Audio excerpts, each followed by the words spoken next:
All right, good morning.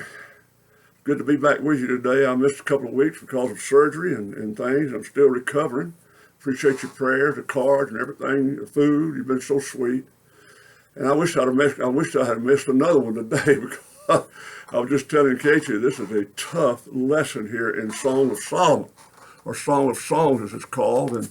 And I was just telling him I read it and read it and read it and studied it and studied it, and I'm not sure I know much more than I did then. In all of my ministry, I think I have probably maybe preached one message out of Song of Songs or Song of Solomon, and that's on with the verse that we're going to look at today in chapter 2, verse 15. Catch the foxes for us, the little foxes that run the vineyards, for our vineyards are in bloom. Now, I did find out one thing. There's a lot of different interpretations of that verse, and some people look at it one way and some people look at it another. I'm going to try to take the more traditional approach to it today and maybe speak about other facets that we could look at and maybe some possibilities that we will look at as we go forward here today. I'm not sure that I will, but nonetheless. So let's get started today in verse 15. Solomon's poem here, a love poem, as the author calls it, is a story about his romantic relationship with a woman who would become his wife.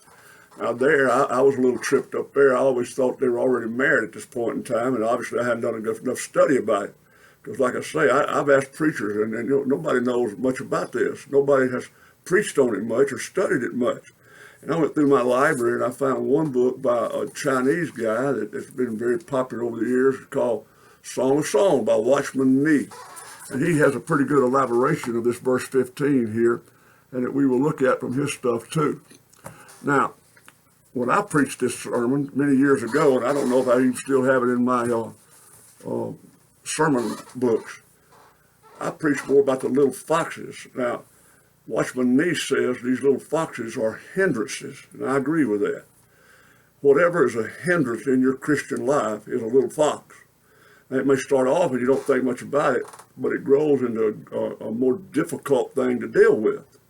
And that's what this text is all about today, the hindrances to your life as a child of God, as a family man or woman in a family, in a marriage. And all this applies to this verse right here. And I think it's good that it does that because we need that. You know, I like to tell personal stories. Y'all know that by now. Many years ago, when I was on the North American Mission Board for 7 years in Atlanta, I really got into it. I really did. I loved it. I loved going over there, and I loved getting to meet all the new people in across the United States, Hawaii, Alaska, and all the other states, and getting to fellowship with those people at the board and things like that. It was just a tremendous time in my life, and I learned a lot, and I think I grew spiritually some there too. But what I didn't take care of is my home life.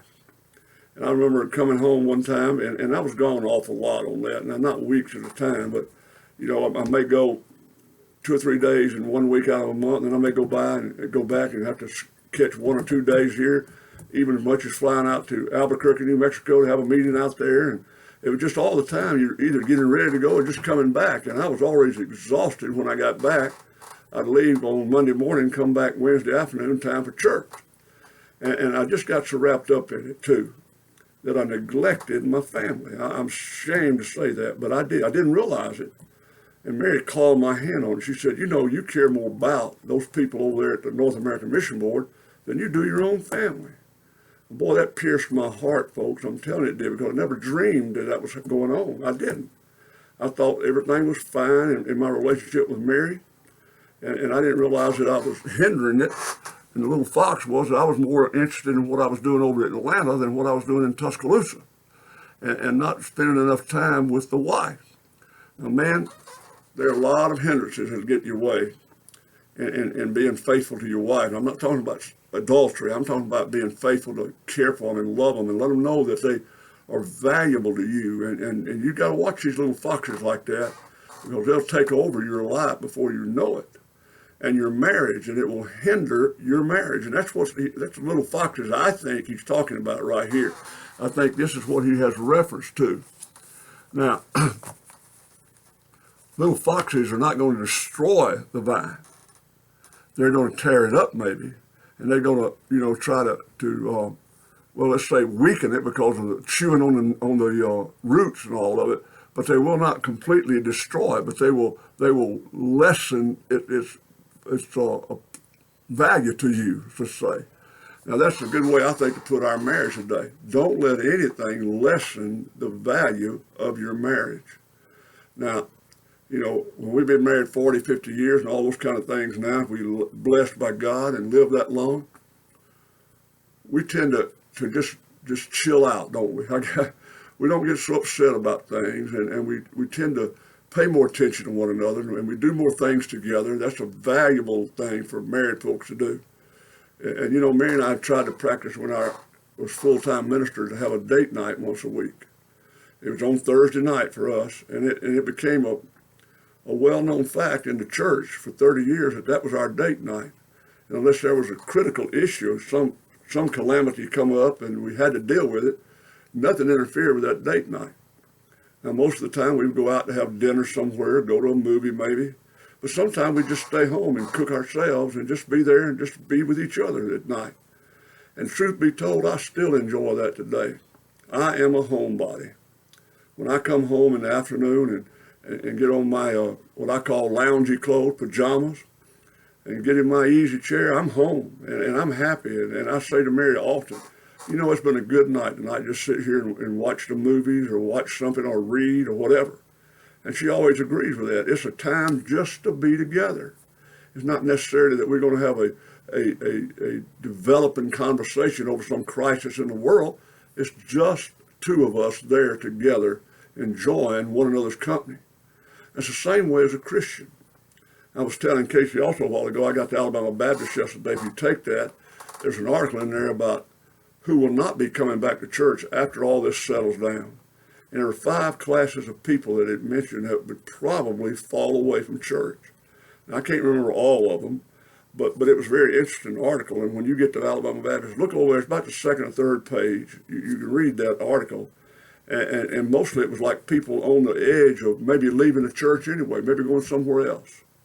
Or those who were just cultural Christians, and now they don't even have to do that anymore. They've gotten out of the habit of even coming as so as a cultural thing to do. So I think, and I talk to a lot of preachers, and most of them say, I think we're going to lose some people over this shutdown of everything, and I think they're right. I think we are. And it was tragic to me to also understand in Alabama Baptist that Southern Baptist Convention has lost a tremendous amount of people. We leveled off at about 16 million across the country, and now we're down to 14 or something like that, and still dropping. We're not reaching the masses anymore. And I know that our convention and our leaders and pastors and lay people, we're trying to do that, but we're just not seemingly getting to do that.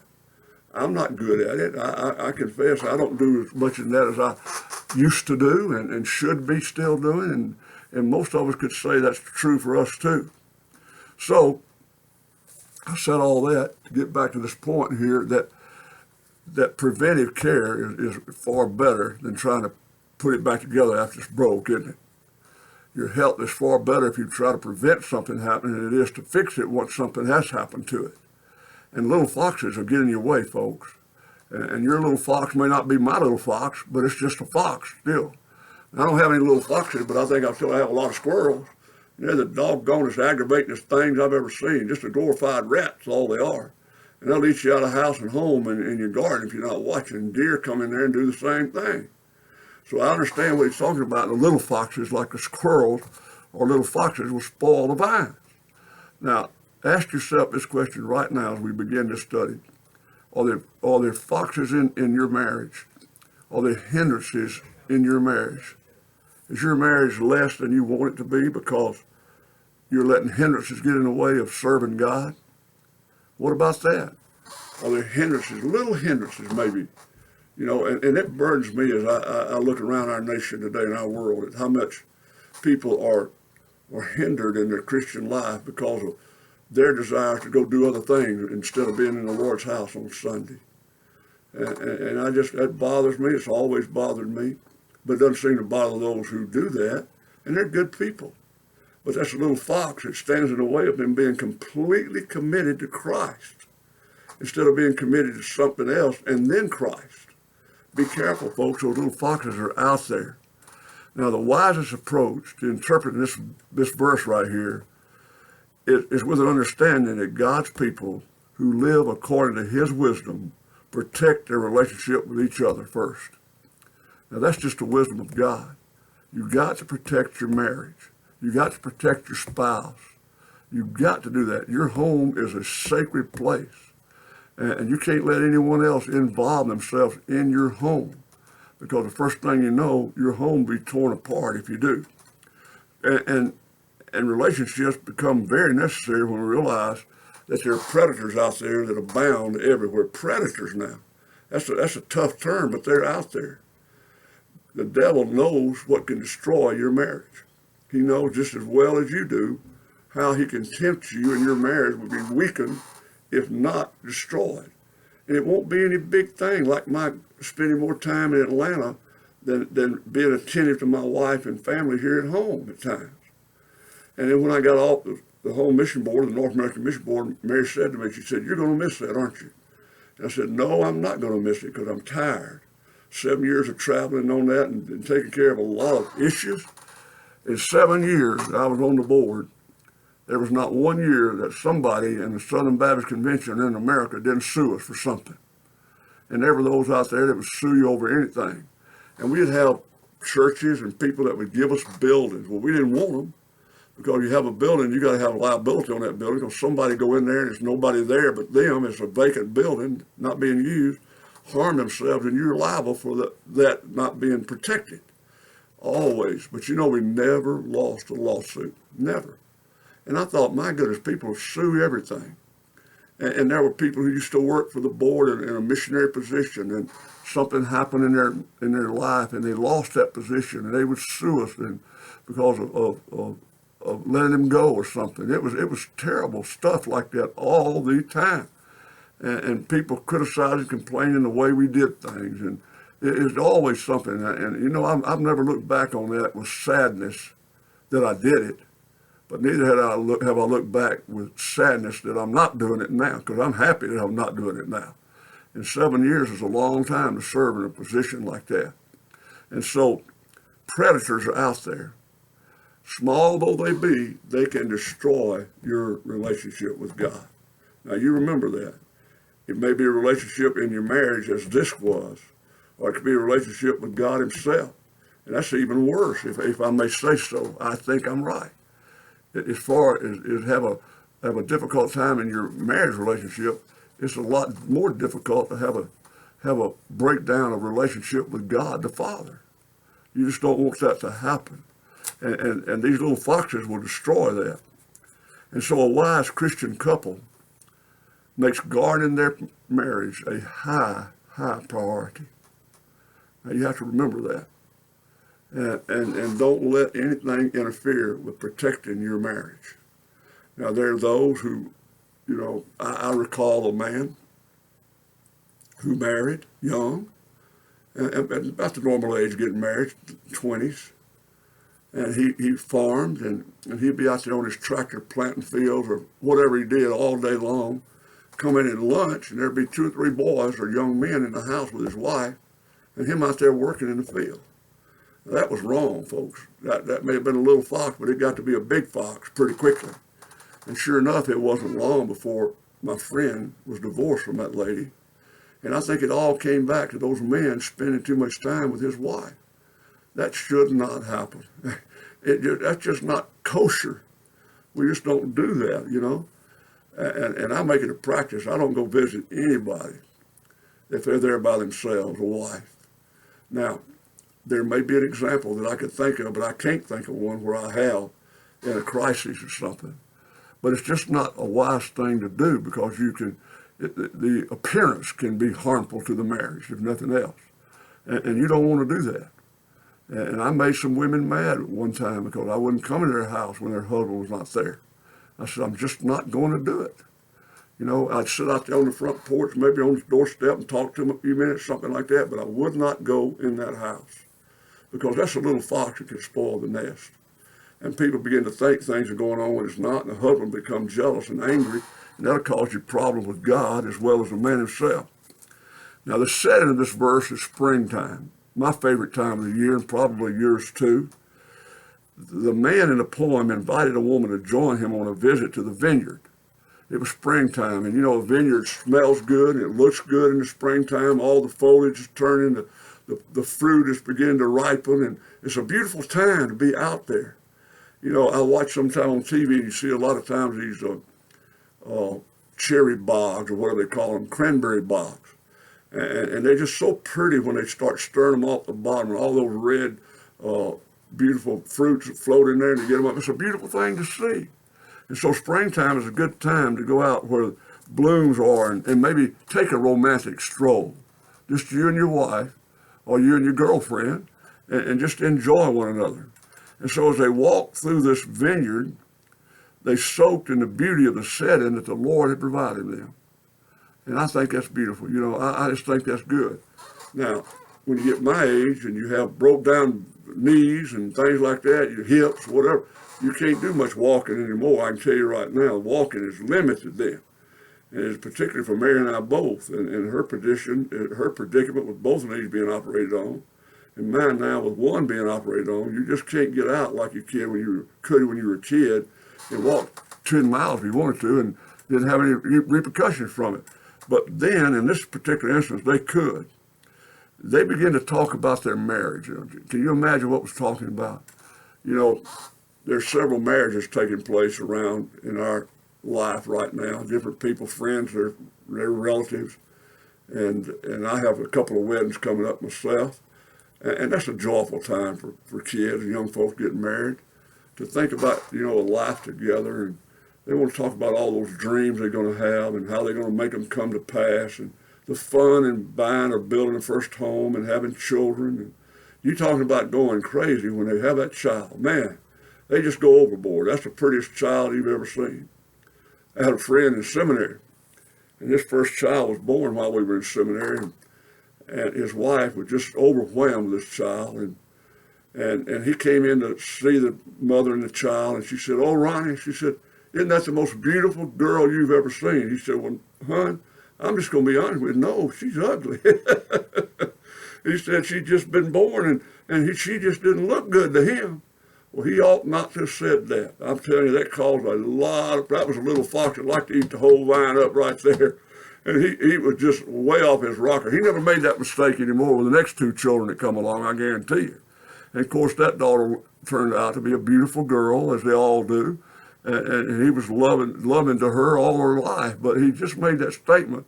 And he didn't think, men, you'd better think before you make a statement like that.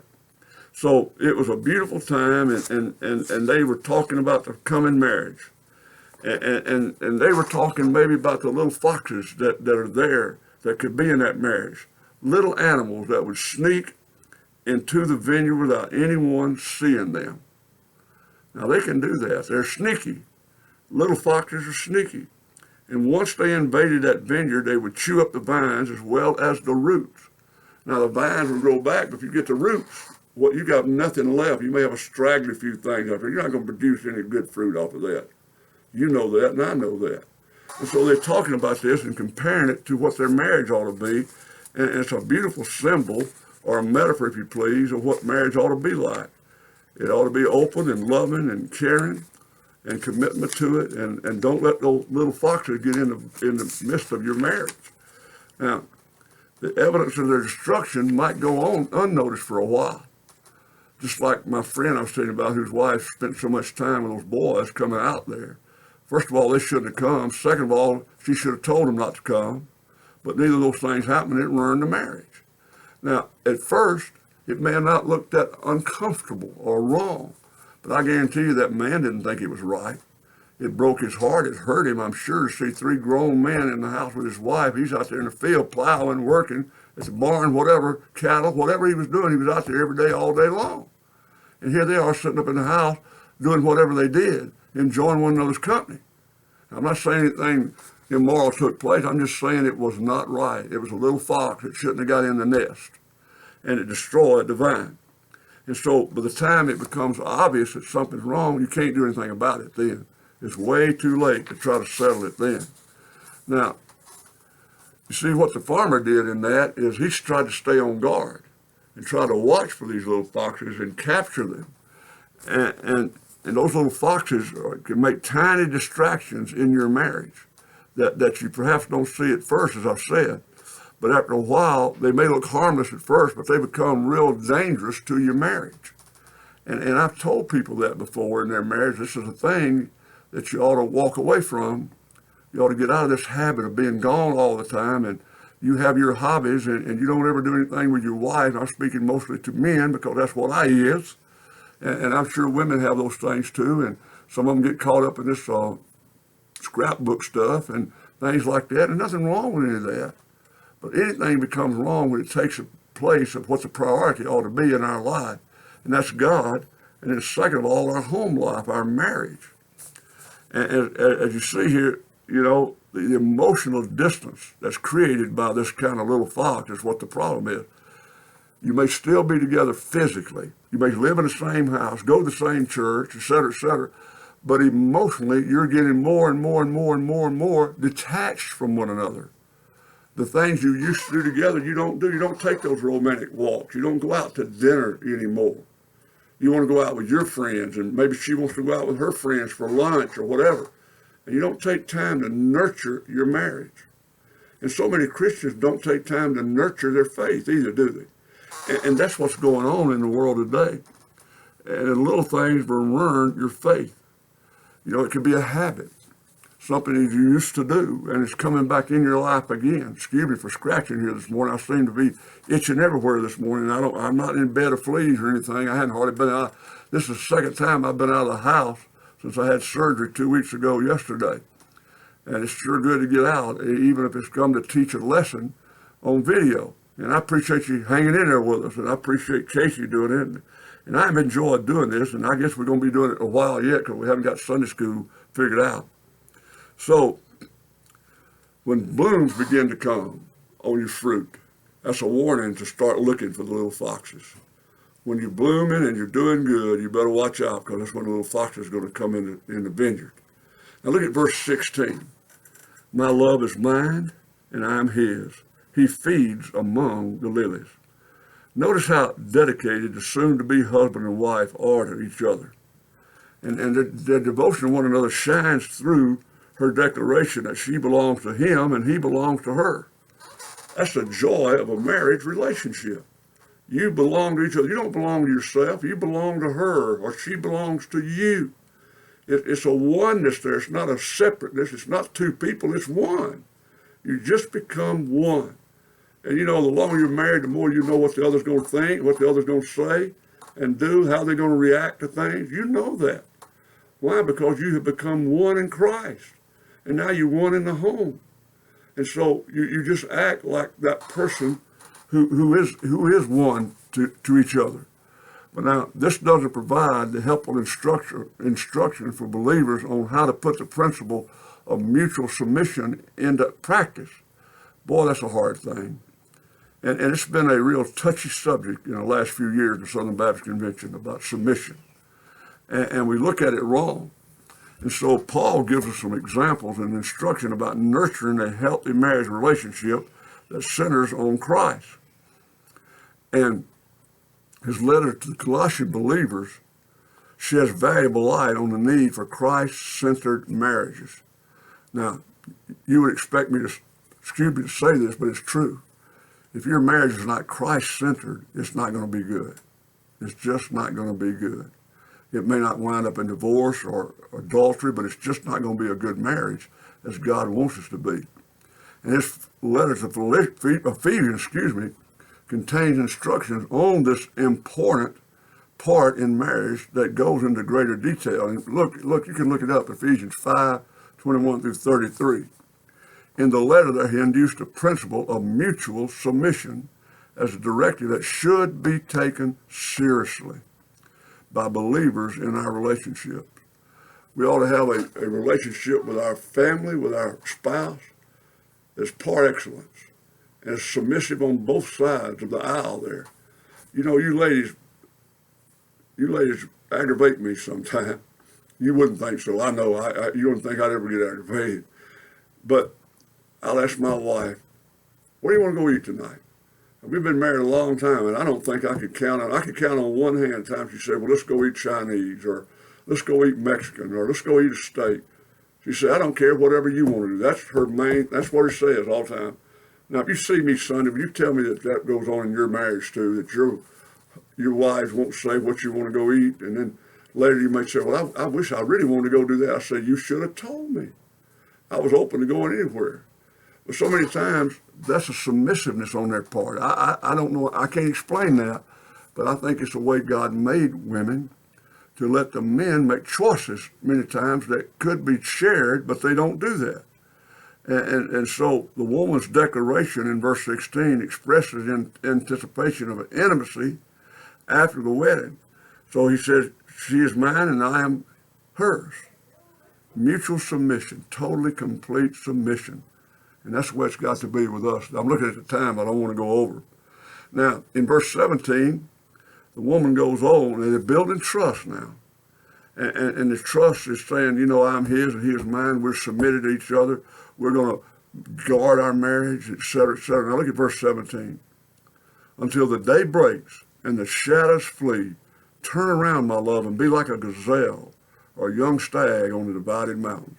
Well, the gazelle is a female, and the stag, of course, is a male. And she describes here how their intimacy would be expressed after their marriage. And her description shows their trust in one another and their devotion to each other exclusively, not to many, but to one. And it reveals the blessings of intimacy that develop in a relationship of marriage. There's an intimacy there that's just, no one else can have it. You just can't have that with everybody. Now, you may have a sexual relationship with many people, but you can't have intimacy with a lot of people. You just cannot do that. God did not make us that way. Our intimacy is zeroed in on one male and one female for life. And then you develop an intimacy about each other, and you know each other, and you know their likes and their dislikes and their fears. And I tell you, God so blessed me in marriage, just so blessed me. And she's such an encourager. And I don't know if you know about, but preachers always need encouragement, it seems like. We can get down to dumps, we can have 500 people that are happy with everything, and one person's unhappy, and it destroys our joy and our peace. And my wife I can't tell you how many times she has lifted me up out of the doldrums and encouraged me and got me over a rough patch in the ministry. And then God gave that girl to me, and I'm so blessed by her. I tell you, if she ever left me, she'd have to take me with her, because I'm going. I can't make it on my own. I cannot. And I don't want to. And I pray that God takes me before he does her, because I think she's strong, and she's got a good consternation about her, or good attitude about things and handling things. I can't do it like she does. And I'm appreciative of her gifts to me and to my ministry over that.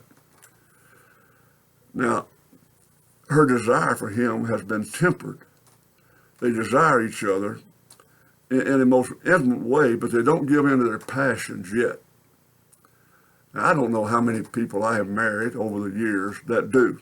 I don't ask them. I don't know if they tell the truth if it was already been intimacy before marriage. I think, and I'm probably right, and most of the preachers we talk about this, they believe that many couples before marriage have a sexual intimacy. And I wish we didn't do that as a nation, as a world. It would be better if we do it, honor God in his way. Sexual intimacy is going to come later. But desire right now is for intimacy, is finding a resting place in their heart. When they look at you, ladies and gentlemen, when you look at them, you're seeing someone that you have a devotion to, a deep, abiding devotion to, someone you love with all your heart. And you want to do good by them and please them and love them and let them always, never let them worry about whether you love them or not. Never do that. And don't play that game of threatening to leave and all that kind of stuff if one of you don't do what you think the other one wants you to do, et cetera, et cetera. It's wrong, folks. It's just wrong.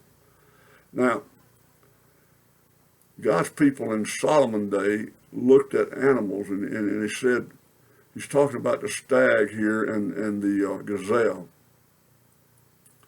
And it was well known for its beautiful eyes. And that's a gazelle. And the eye part here is referred to the portion of a poem back in chapter 2 and verse 9.